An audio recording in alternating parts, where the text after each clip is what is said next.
Okay, so thank you so much, Sue. Thank you for having us. It's a pleasure to be here.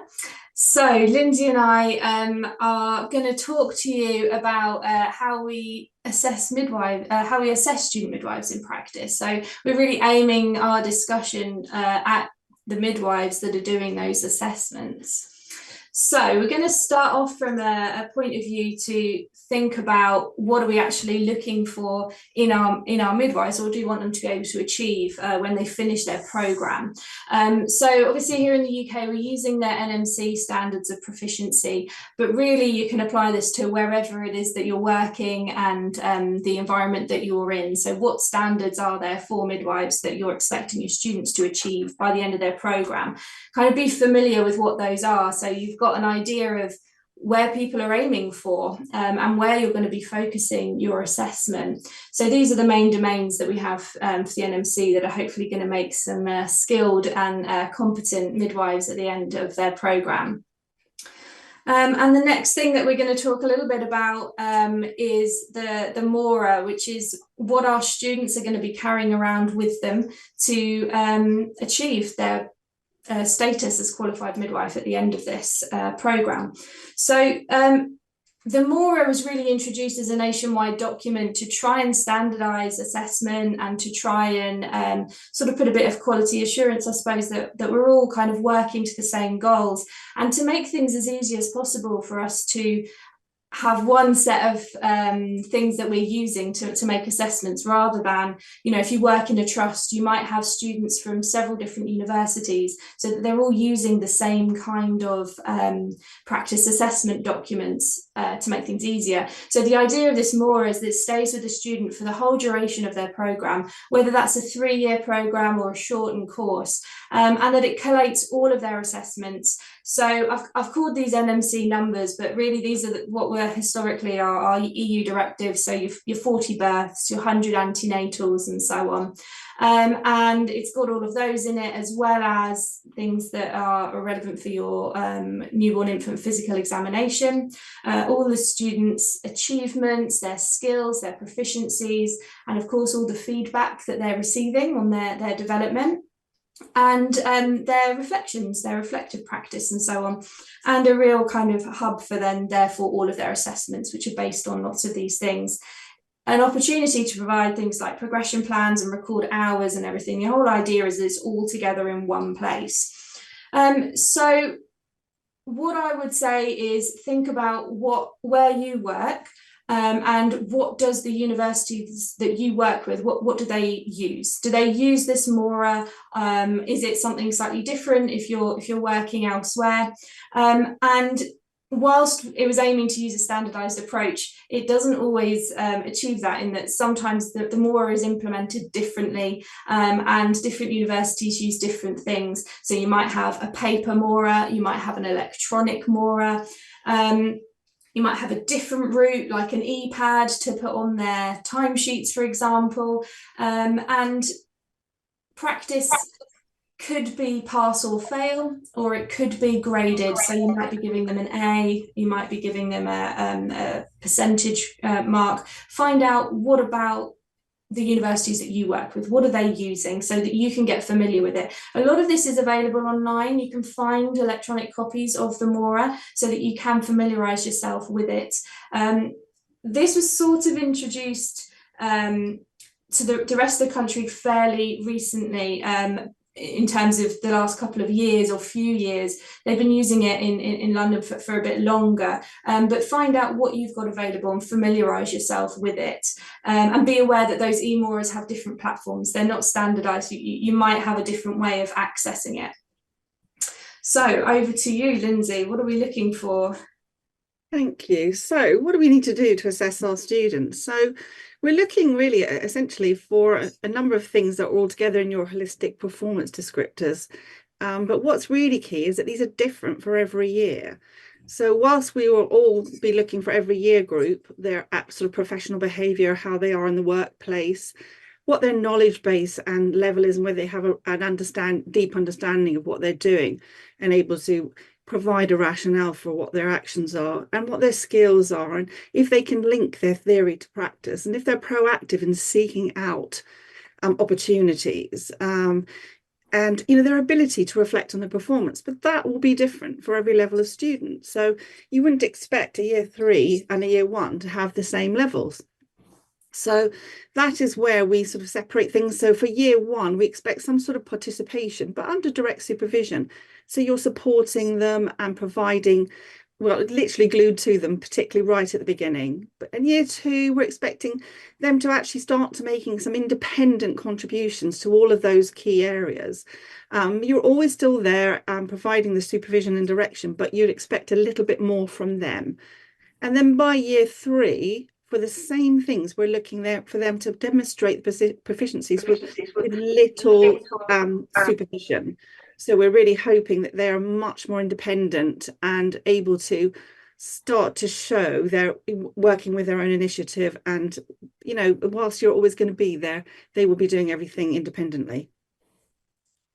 Fantastic. So the next thing to kind of introduce here and think about a bit is the way that we supervise students in practice. So whatever you might call it, SSSA, SSSA, which is the Standards for Student Supervision and Assessment, it did come out quite a few years ago now, but actually because, you're talking before about COVID, Sue, but because of COVID, it has really impacted how these standards are actually being embedded in practice, because they came out and then we very rapidly changed how we were practicing and managing situations.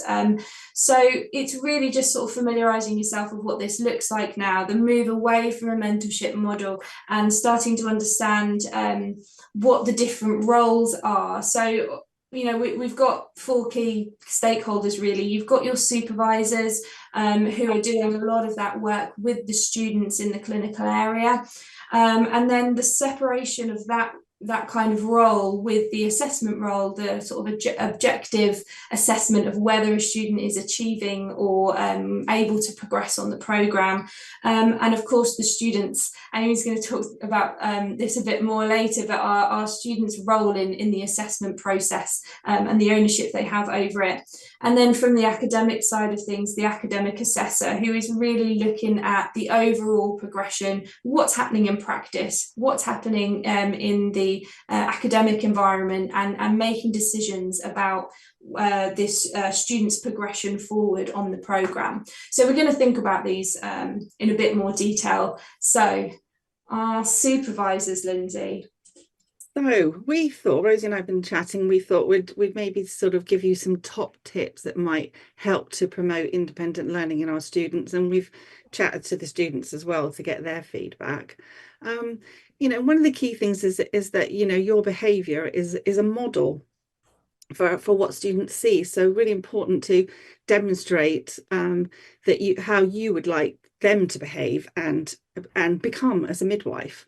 And talk to them at the beginning of every shift about what your expectations are of them, and ask them what they would like to achieve, and really support them to take some responsibility for their learning. So what skills and experiences do you expect from them, and what have they already been doing in their placement so far? So ask them and sort of see if you can build on that and support them to move forward. And then consider when the best time is to fill out the feedback. We all know what that's like when the students come and stick that under your nose and you're tired and it's the end of the shift and it's been really busy, and oh yes, we'll do that, we'll do that, and then it doesn't get done. So your placement area, what it's like at the end of the shift. So see if there's you can build in a time, make a plan at the beginning of the shift, say, right, after we've done this, we'll take 10 minutes just to sit down and have a look at your paperwork. And just grab the opportunities when they arise, and so that the student does actually get the work signed at the right time. Thanks, Rosy. So how do our supervisors assess the student's performance? Again, here's some more top tips for you. And again, these are just our thoughts. It doesn't mean that, you have to take them on board, but we hope they're helpful. With our practice episode records, so these are not assessing competence. They're about, exposure and experience built over time. So allow those students those opportunities, and hopefully you'll be able to see them learn and grow. And maybe you haven't seen them for a while, and it's lovely then to see how they've actually developed. And if the students have been actively involved in something, do sign those, talk to them a bit more about it if you feel like you need to. But if they've been actively involved and done things, then please give them that recognition. And with the proficiencies, so their level of competence builds year on year. So have they done what you'd expect of them at that stage of training? So really make sure you're aware of what level they are. Is it 4 or 5 or 6? And then mark them accordingly. And that involves you a bit engaging with them more and really looking through what's expected of each year group. And the student, they obviously need to provide you with evidence. So make sure that you look back on what evidence they've already provided, but they should also be able to verbalise to you what they've done. So I did this with you last time we were here, and we've actually done it again. Do you feel able to then sign this for me? Look at their practice episode record. Have they demonstrated it?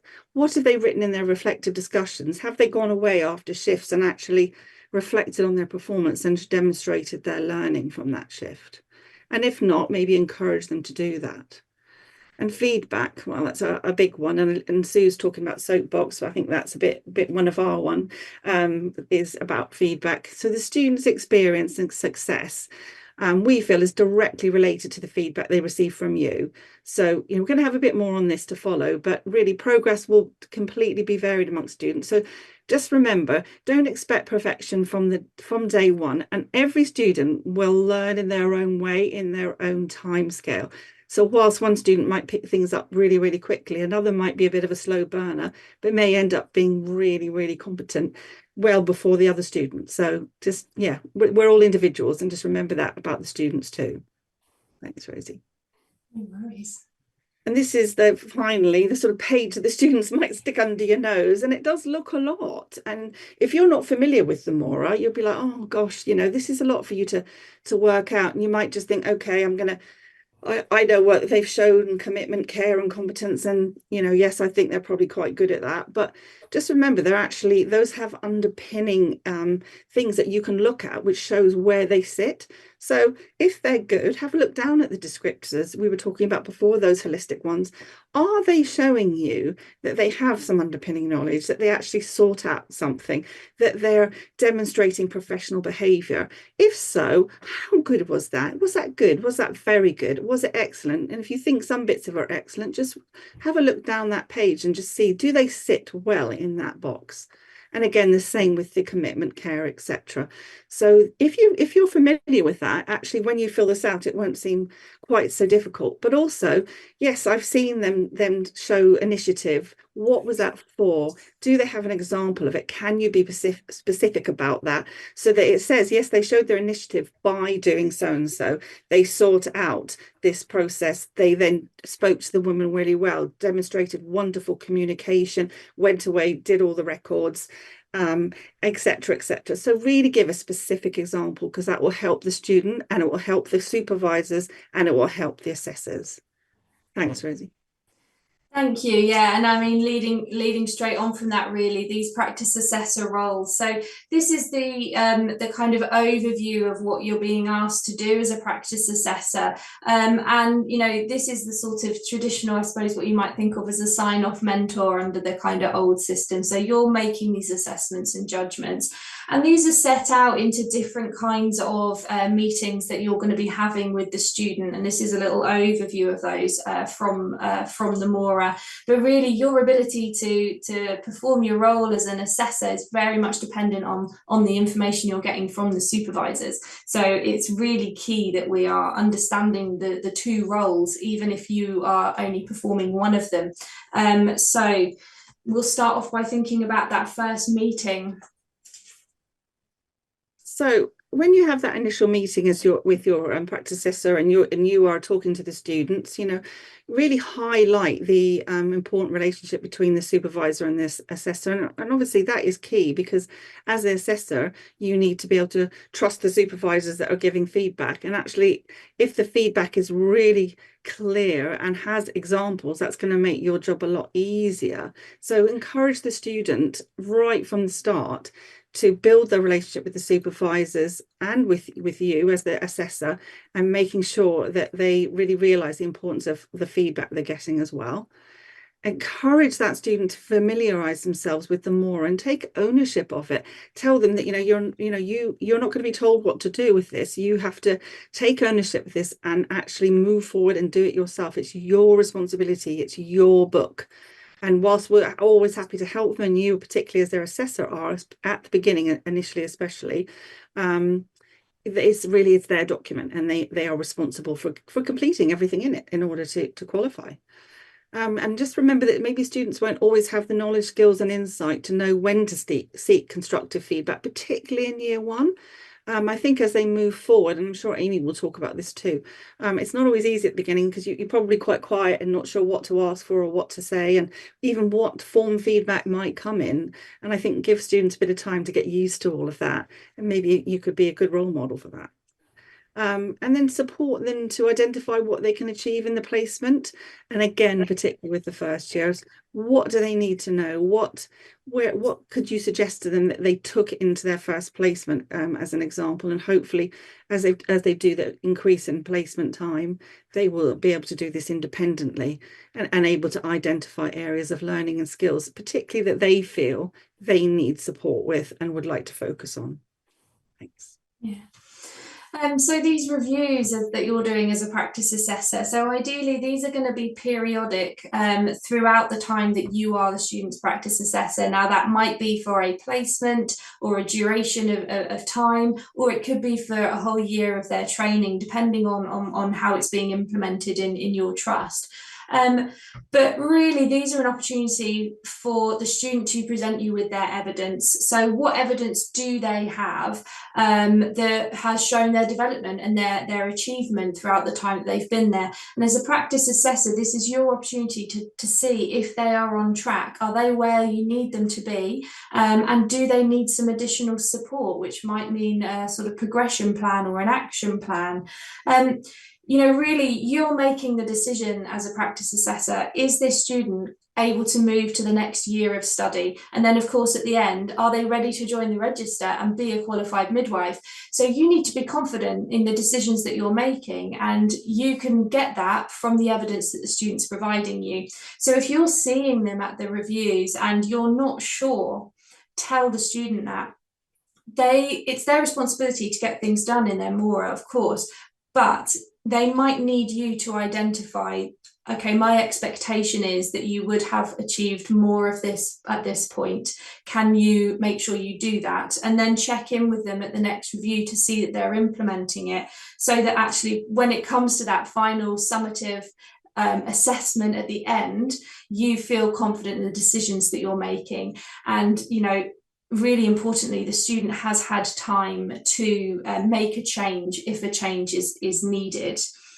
And so really the fundamentals of all of this is feedback. How does that look? What does that look like? So over to you, Lindsey. Thank you. So feedback and one-to-one conversation. We were hoping that when you talk to your student, you can really make it a private one-to-one conversation. Ask them what they feel that they've done well, and then ask them what they think they need to develop and how you can help them with that. And important that they receive constructive feedback, and really key that we don't sweep things under the carpet and hope the next person will deal with it. We've all experienced this failure to fail, and it's not fair on the student, and it's not fair on the midwives either. So if there's something you're worried about, talk directly to the student, and you can talk to the practice assessor if need be as well. But feedback has a real impact on student learning and can empower them and make them feel fantastic and really move forward, or it can knock them completely sideways and actually hinder their progress. So we have to be careful how we do it, and don't mean this in a patronizing way. You do a fantastic job with this. It's really, really hard, but just remember, we're all different, we're all individuals, and we all need to be get our feedback in a way that we can hear it and learn from it. So just again, if you're going to raise an issue, make sure you tell the student directly. And remembering each student will cope with this differently, and it's so important that the supervisors understand the impact of stress on the learning environment.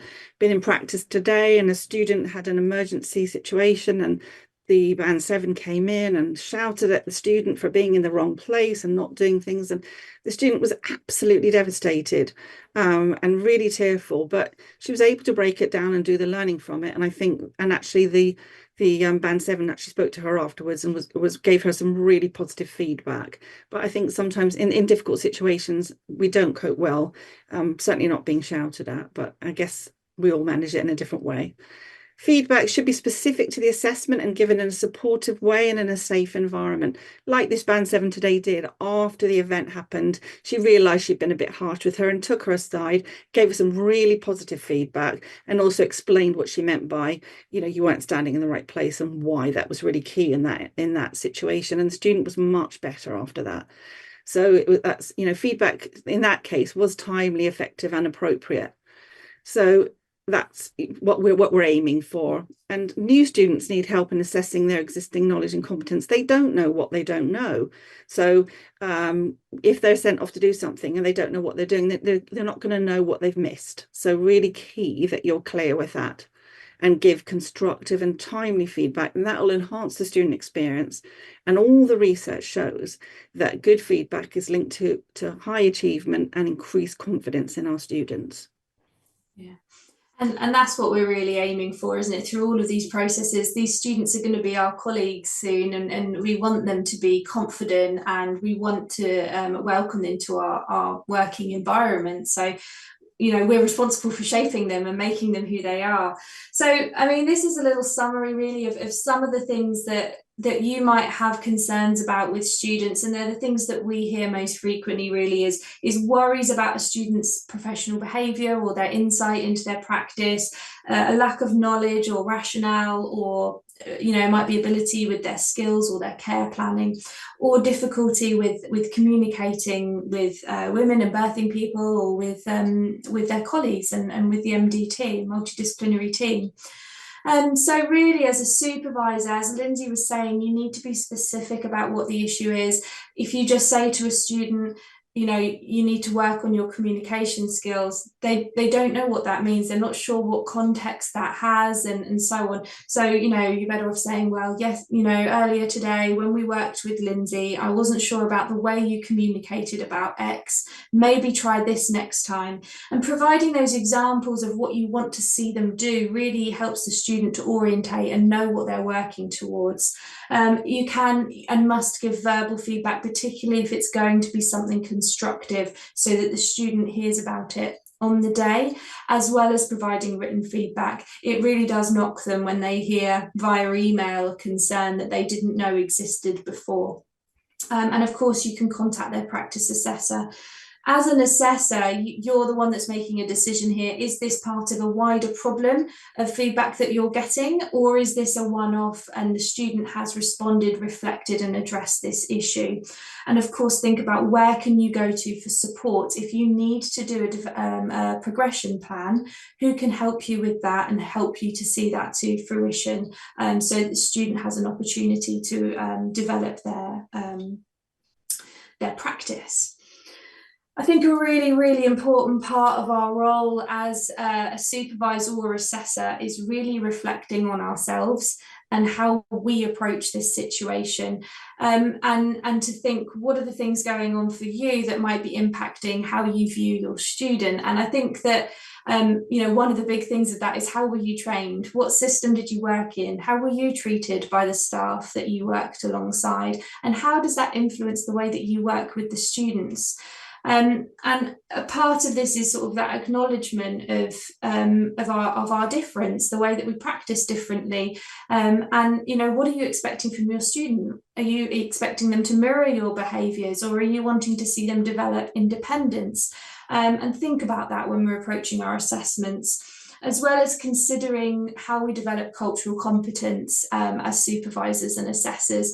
All of our student midwives are coming in with such vast backgrounds and life experiences, and are we valuing who they are and what they're bringing to the table when it comes to their development as students? and think about your language, your approach, and your expectations, and how that might build up the confidence of a student. And where are you going to turn if you're not sure how to support someone, you're not confident in what you're doing? Where can you go to get help and support?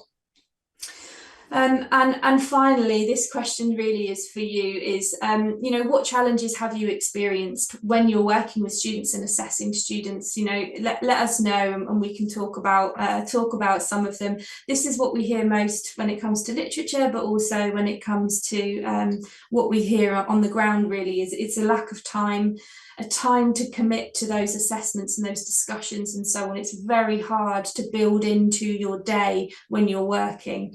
And a lack of continuity, maybe. How often are you working with the student and seeing them? Are you seeing their progression? A lack of confidence in what you're doing and the paperwork, and how that influences your desire to want to sit and do it. And also a lot of those kind of maybe a bit more nuanced anxieties about providing feedback. It can be really hard to give someone critical feedback. How do you feel about that? And does that stop you from being able to provide it? So that's a summary of what we've got to say. And really, it's over to Amy. So Sue, I'll let you introduce her. Thank you very much. That's fabulous. Thank you. I just need to say to the audience, I'm sorry that I understand there's a few connection problems for a few people, and we will look, we're doing some work now, but we'll also look at for next week to make sure it doesn't recur. But I know that Paul's in the background trying to sort it out. So apologies to those who might have had problems. And remember, you'll get the whole recording. So don't worry about missing anything. Okay, so I'm delighted now to introduce Amy Solt, who is in her 3rd year of her midwifery programme, and she's previously completed a BA in history, I understand. I have, yes. Yeah, she have, and she's worked as a phlebotomist and healthcare support worker before coming into midwifery. So she's a very good example of what Rosy was saying. Huge experience before she came into the midwifery world. So welcome, Amy. The screen is now yours. Lovely, thank you. Yes, so just kind of going on from what Rosy and Lindsey was saying, I'm at Anglia Ruskin University and I am in my 3rd year, and my cohort was the first cohort in at Anglia Ruskin to use the Mora. So it was all really new to everybody, and when I remember the day that they were handed out this big thick pad, and we all kind of were looking at it like, oh my gosh, there was so much in it. So the first thing I remember doing is going home and spending loads of time just going through it, just having a look through it, getting to grips. It was very overwhelming, but I thought, right, if I kind of have a bit of knowledge on it, then hopefully going into practice, then I can help. We can help each other, the midwives and students alike. Next slide, please, Rosy. So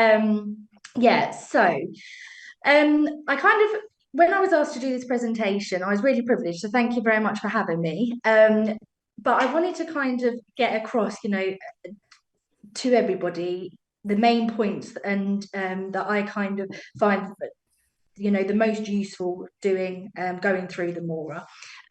So I kind of felt that use this, because it's a continuing document, you have to use this as an ongoing piece. Everything you do in here is going to get you to where you want to be. So kind of really utilize it. Another point I wanted to make was about reflections from clinical practice. I make loads of little notes. So everything I do in a placement, I would write down little notes, and I've stapled them all into the Mora. And I wasn't sure whether I was allowed to do that. But when I went back to university and I said to my tutor, am I allowed to do that? And she said, absolutely, this is your document.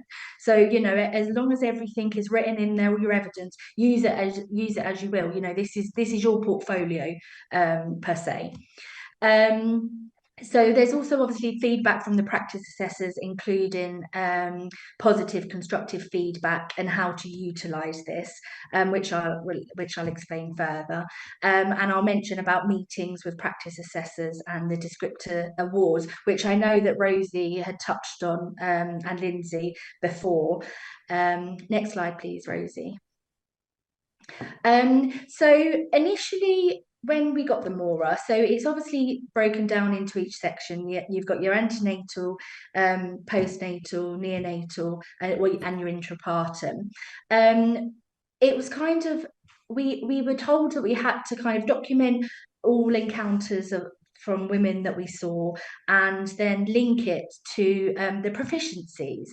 Now, it was kind of like, we as students initially we first thought, but how are we going to link them if we don't get that that scenario, for instance. So it was accurately, for instance, if I look at one of these proficiencies, accurately assessing, recording and responding to maternal mental health. So it was kind of, if you never saw somebody with a mental health condition, how could you get that proficiency signed off?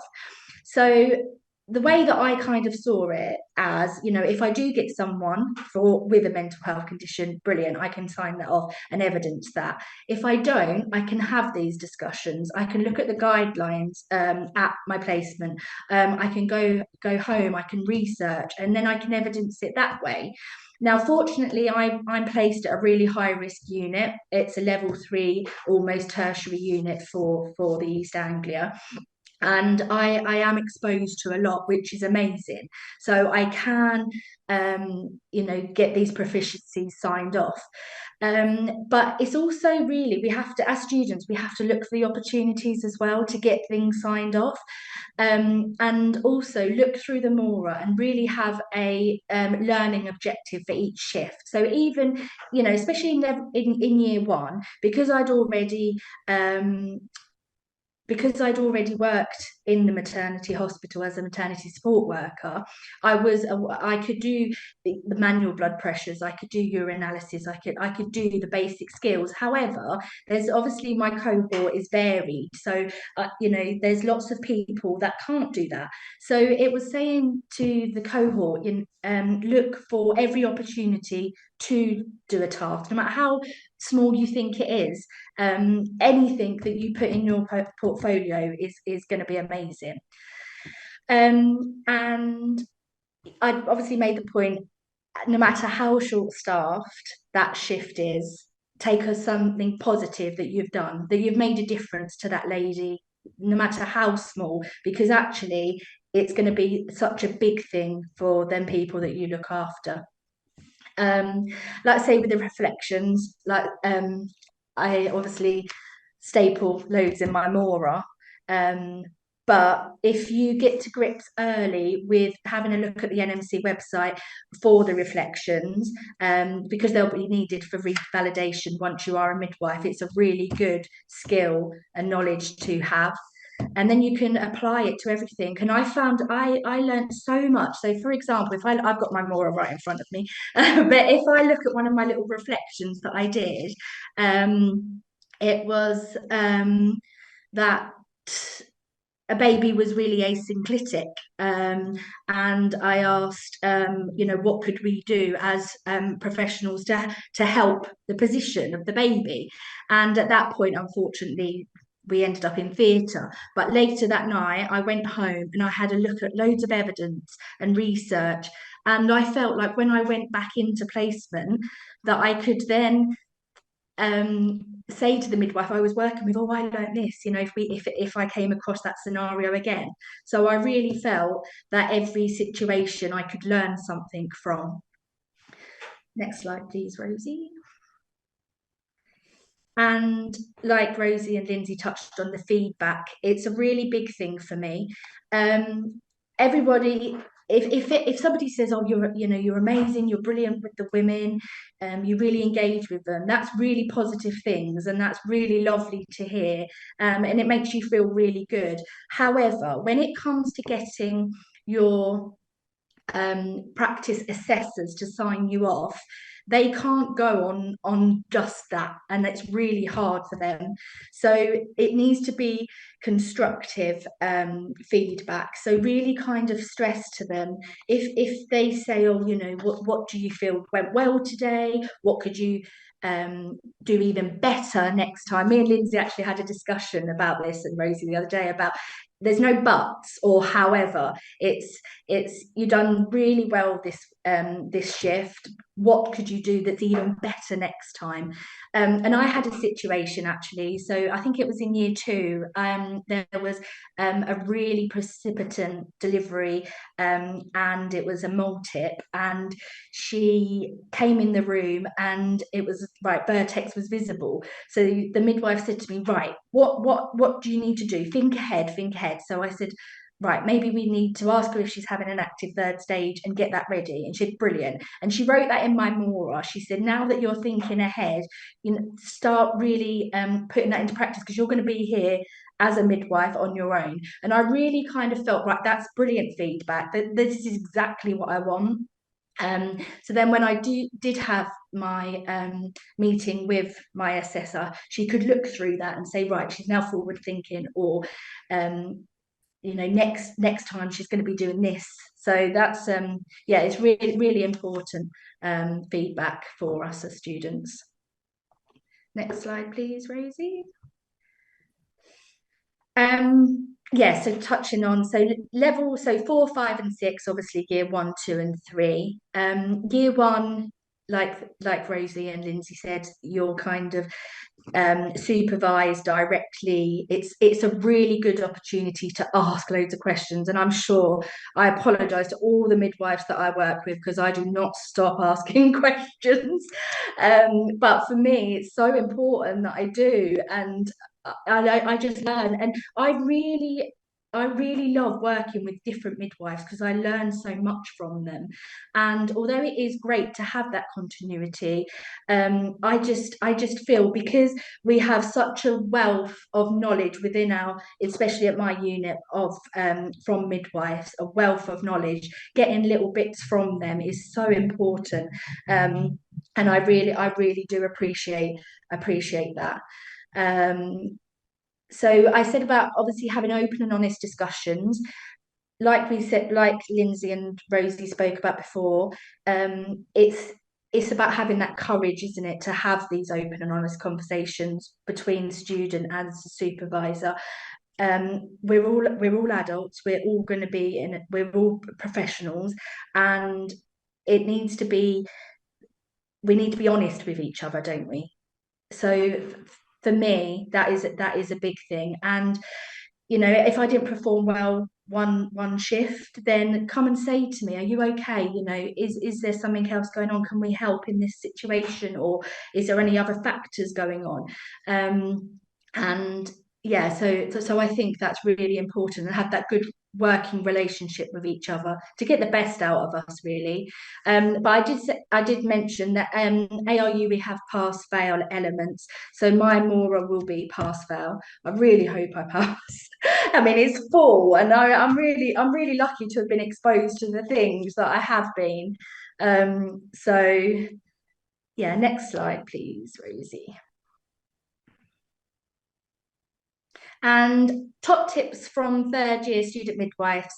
I asked a group of my cohort about top tips basically for using the Mora. So like I said before, look through the Mora before you go into practice, and know what is required of you through the years 1, 2 and 3.